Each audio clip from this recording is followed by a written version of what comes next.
JD Cap 26 here, just do tips, repairs, and hobbies, and we got the Canon G7020 here, and we're going to fill the inkwells, and you just lift up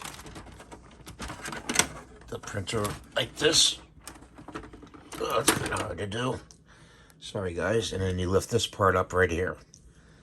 So then you open a bottle. So we just lifted that up, and you put the yellow in here, and you press it in there, and you fill it up to the line. And that's good. And then you lift up the next one. Lift up the next one, and you put it in there, and you put it up to the line right there, and pull it off, and it stops. And just put that down, lift this up, the blue one, and we're going to put some in there, up to the line, and put that down. The black of the other side is pretty good, so we don't have to fill it.